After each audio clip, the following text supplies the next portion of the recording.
அரங்கம் நிறைய கூடியிருக்கின்ற விடுதலை சிறுத்தைகளே, இந்த அரங்கிலே விடுதலை சிறுத்தைகள் கட்சி வழங்கும் விருதுகளை பெற்று நம்மை பெருமைப்படுத்தி இருக்கிற திரைக்கலைஞர் பிரகாஷ் ராஜ், தோழர் முத்தரசன், தோழர் அருள்மொழி, ஐயா எஸ்ரா சற்குணம் அவர்கள், திரு அன்பு சகோதரர் சிக்கந்தர், இங்கே வர இயலாமல் இந்த விருதை பெற்றிருக்கின்ற பேராசிரியர் ராஜ் கௌதமன், தொல்லியல் அறிஞர் திரு சுப்பராயலு ஆகிய அனைத்து சான்றோர் பெருமக்களுக்கும் இந்த விருதுகளை வழங்கி சிறப்பித்திருக்கின்ற, சிறப்புரையாற்ற இருக்கின்ற நமது தலைவர் எழுச்சி தமிழர் அவர்களுக்கும், இந்த நிகழ்விலே வரவேற்புரையாற்றி சிறப்பித்த கட்சியினுடைய பொதுச் செயலாளர், சட்டமன்ற குழு தலைவர் தோழர் சின்னலை செல்வன், சட்டமன்ற உறுப்பினர்கள் தோழர்கள் எஸ் பாலாஜி, ஆளூர் ஷானவாஸ், பனையூர் பாபு உள்ளிட்ட தோழர்களுக்கும், இங்கே வருகை தந்து சிறப்பித்துக் கொண்டிருக்கின்ற கட்சியினுடைய மூத்த நிர்வாகிகள் தோழர் பாவரசு, வன்னியரசு உள்ளிட்ட அனைத்து தோழர்களுக்கும் என்னுடைய பணிவார்ந்த வணக்கத்தை தெரிவித்துக் கொள்கின்றேன். இந்த விருது எப்படி துவங்கியது என்கின்ற ஒரு சிறிய செய்தியை உங்களோடு பகிர்ந்து கொள்ள விரும்புகின்றேன். 2007ஆம் ஆண்டு அன்றைக்கு தமிழ்நாடு முதலமைச்சராக இருந்த முத்தமிழறிஞர் கலைஞர் அவர்கள் நம்முடைய தலைவர் எழுச்சி தமிழர் அவர்களுக்கு புரட்சியாளர் அம்பேத்கர் அவர்கள் பெயரிலான விருதை அறிவித்தார். அந்த அறிவிப்பு வந்தவுடன் அவரிடத்திலே நன்றி சொல்வதற்காக தலைவர் அவர்கள் சென்றார்கள். நானும் உடன் சென்றிருந்தேன். அப்பொழுது முத்தமிழறிஞர் கலைஞர் அவர்களுக்கு நன்றி சொல்லிவிட்டு தலைவர் ஒரு கருத்தை தெரிவித்தார். புரட்சியாளர் அம்பேத்கர் அவர்கள் பெயரிலான இந்த விருதை எனக்கு வழங்குவதை விட தலித் அல்லாத சான்றோர் பெருமக்கள், இந்த மக்களுக்காக சமத்துவத்துக்காக பாடாற்றுகிறவர்கள், அவர்களுக்கு வழங்கினால் அது சிறப்பாக இருக்கும் என்று குறிப்பிட்டார்கள். அப்பொழுது முத்தமிழறிஞர் கலைஞர் அவர்கள், இந்த ஆண்டு நீங்கள் பெற்றுக் கொள்ளுங்கள், பிறகு உங்கள் கோரிக்கையை ஆலோசனையை பரிசீலிக்கிறேன் என்று சொன்னார். அந்த ஆண்டு நம்முடைய தலைவருக்கு ஜனவரி மாதத்தில் அந்த விருது வழங்கப்பட்டது. அப்பொழுதே தலைவர் ஒரு முடிவை சொன்னார். ஏன் அரசாங்கத்திடம் நாம் கோரிக்கை வைக்க வேண்டும், நாமே அந்த விருதை வழங்குவோம் என்று முடிவெடுத்தார். முதலிலே புரட்சியாளர் அம்பேத்கர் பெயரிலான விருது மட்டும்தான் வழங்குவது என்று முடிவெடுக்கப்பட்டு 2007ஆம் ஆண்டிலே பேராசிரியர் கல்யாணி அவர்களுக்கு முதல் விருது வழங்கப்பட்டது. அதற்கு பிறகு இந்த விருதுகளின் எண்ணிக்கை ஒவ்வொருவரும் இப்பொழுது அன்புக்குரிய அருள்மொழி அவர்கள் சொன்னது போல பல ஆலோசனைகளை சொல்ல சொல்ல அந்த எண்ணிக்கை கூடிக்கொண்டே போனது.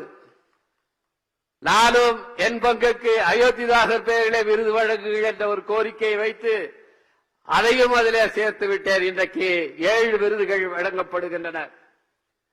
அருள்மொழி அவர்கள் சொன்ன கருத்தை நாங்களே பலமுறை விவாதித்திருக்கின்றோம். பெண்களுடைய உரிமைகளுக்காக தன்னுடைய சட்ட அமைச்சர் பதவியை துறந்தார் புரட்சியாளர் அம்பேத்கர் அவர்கள். பெண் ஏன் அடிமையானாள் என்ற பெண்ணியத்தினுடைய கொள்கை பிரகடனத்தை எழுதி வெளியிட்டார் பகுத்தறிவு பகலவன் தந்தை பெரியார் அவர்கள்.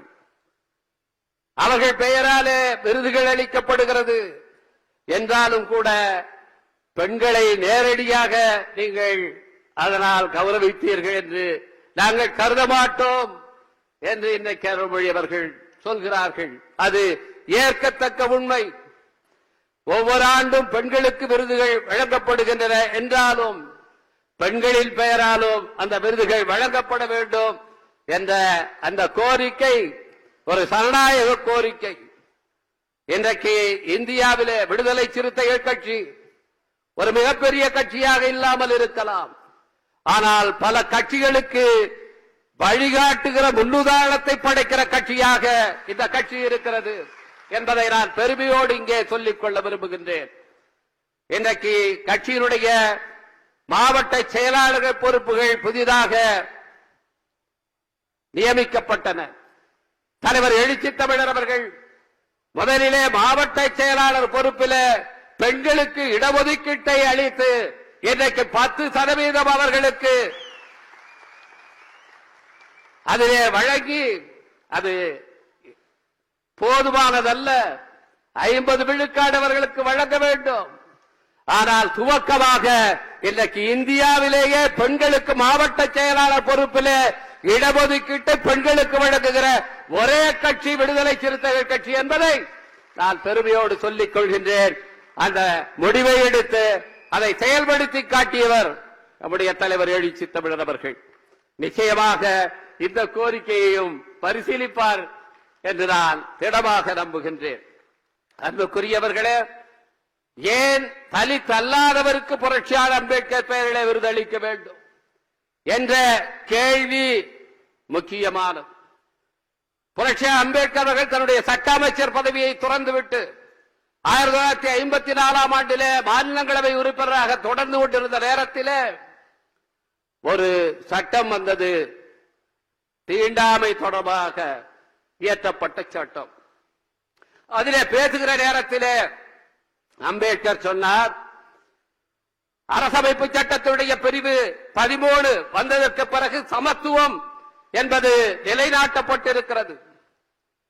அதற்கு மாறாக எந்த சட்டம் இருந்தாலும் நடைமுறை இருந்தாலும் அது இனிமேல் செல்லாது என்று அறிவிக்கப்பட்டிருக்கிறது.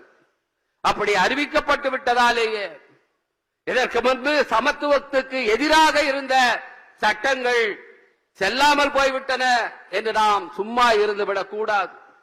நான் சட்ட அமைச்சராக இருந்த போது எந்தெந்த சட்டங்கள் எல்லாம் அப்படி சமத்துவத்துக்கு எதிரான அந்த சட்ட பிரிவு 13க்கு எதிராக இருந்தனவோ அவற்றையெல்லாம் அடையாளம் கண்டு அவற்றையெல்லாம் நான் நீக்கினேன், அவற்றை செல்லாது என்று அறிவித்தேன். இன்னும் சில சட்டங்கள் இருக்கின்றன. 1816 ஆண்டிலே சென்னை மாகாணத்திலே உருவாக்கப்பட்ட சட்டம், அதுதான் ஒருவர் ஒரு குற்றம் செய்தால் அவர் எந்த சாதி என்று பார்த்து அதற்கேற்ப தண்டனை வழங்குகிற சட்டம். இந்தியாவில் வேறு எங்கோ அப்படி இல்லை. அது சட்டமாகவே இங்கே இருந்தது. பிரிட்டிஷ் ஆட்சி காலத்தில் 1816 ஆண்டில் இயற்றப்பட்ட அந்த சட்டம், தாழ்த்தப்பட்ட சமூகத்தைச் சேர்ந்தவர்கள் ஒரு குற்றம் செய்துவிட்டால், ஒரு தவறு செய்துவிட்டால் அவர்களை தொழுக்கட்டையிலே போட்டு பூட்ட வேண்டும். ஆனால் அதே குற்றத்தை மற்ற சமூகத்தவர் செய்தால் அந்த தண்டனை கிடையாது. இந்த தொழுக்கட்டை தண்டனையை ஒழிக்க வேண்டும் என்று அயோத்திதாச பண்டிதர் பலமுறை தன்னுடைய தமிழ்நாட்டிலே வாதாடி இருக்கிறார், போராடி இருக்கிறார். அந்த சட்டம் நீக்கப்படவில்லை. இந்தியா சுதந்திரம் அடைந்தும் நீக்கப்படாமல் தொடர்ந்தது. எப்படி கிரிமினல் ட்ரைப்ஸ் ஆக்ட் குற்றப்பரமுறை சட்டம் தொடர்ந்ததோ அதுபோல தொடர்ந்தது. அதை நீக்க வேண்டும் என்று 1954 சுட்டிக்காட்டி அதை நீக்க செய்தவர் புரட்சியாளர் அம்பேத்கர் அவர்கள். அது ஏன் நீக்கப்படாமல் இருந்தது? ஒரு சமூகத்தினருக்கு ஒரு தவறு இழைக்கப்படும் போது, அவர்களுக்கு மட்டும் அநீதி இழைக்கப்படும் போது மற்றவர்கள் ஏன் பார்த்து கொண்டிருந்தார்கள், வேடிக்கை பார்த்தார்கள், அதற்கு எதிராக குரல் எழுப்பாமல் இருந்தார்கள்? அவர்களுடைய மனசாட்சி ஏன் உறங்கிக் கொண்டிருந்தது? அதை தட்டி உதுப்ப வேண்டிய தேவை இருக்கிறது. அப்படி மனசாட்சி விழிப்படைந்து நம்முடைய திரைக்கலைஞர் பிரகாஷ் ராஜ் அவர்களைப் போல, இங்கே மேடையிலே இருக்கிற பெருமக்களைப் போல மனசாட்சியின் குரலை செவிமடுத்து நீதிக்காக போராட முன்வருகிறவர்கள், வாதாட முன்வருகிறவர்களை நாம் அங்கீகரிக்க வேண்டும். அதற்காகத்தான் நம்முடைய தலைவர் எழுச்சி தமிழர் அவர்கள் இந்த அம்பேத்கர் சுடர் விருதை உருவாக்கி தொடர்ச்சியாக இன்றைக்கு 2024 ஆண்டு வரை தலித் அல்லாத சமூகத்தினருக்கு அதை வழங்கி வருகின்றார்கள்.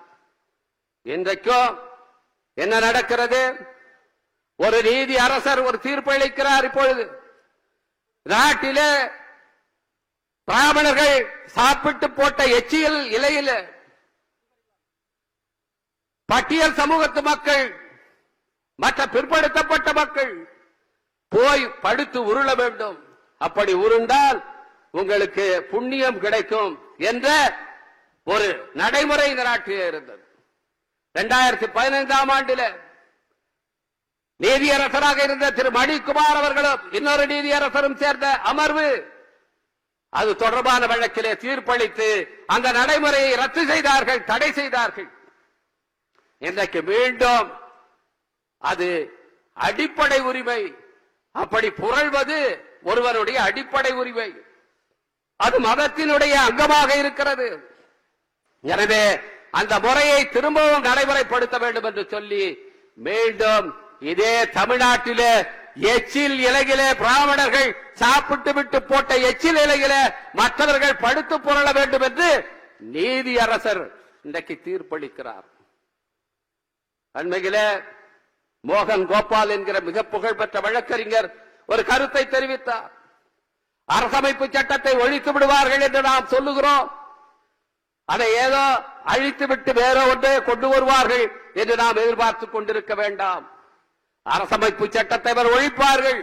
எப்படி ஒழிப்பார்கள் என்றால் அந்த சட்டத்துக்கு வேறு விதமான வியாக்கியானங்களை சொல்லுவதன் மூலம், அதை வேறு விதமாக இன்டர்பிரேட் பண்ணுவதன் மூலமாக அரசமைப்பு சட்டத்தை ஒழிப்பார்கள் என்று எச்சரித்தார்.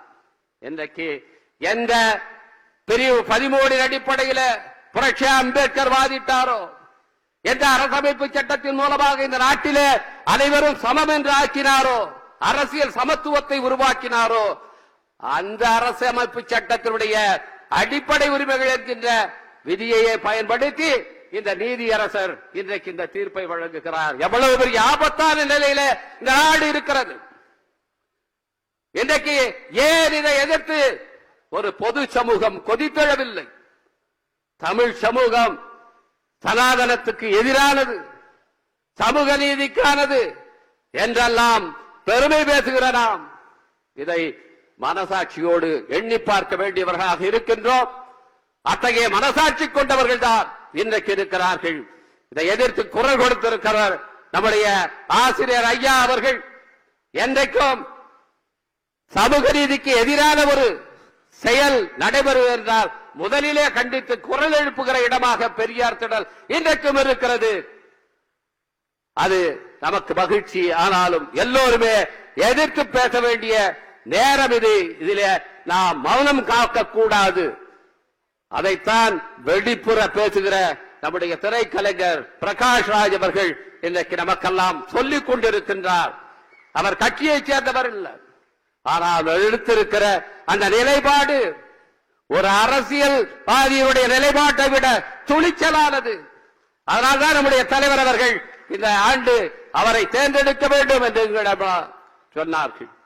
எனவே அத்தகைய மகத்தான ஆளுமைகள், மனசாட்சியை உள்ள ஆளுமைகள், சமத்துவத்துக்காக குரல் கொடுக்கிற ஆளுமைகள், அவர்களை இங்கே நாம் பெருமைப்படுத்தி விடுதலை சிறுத்தைகள் பெருமை கொண்டிருக்கின்றோம்.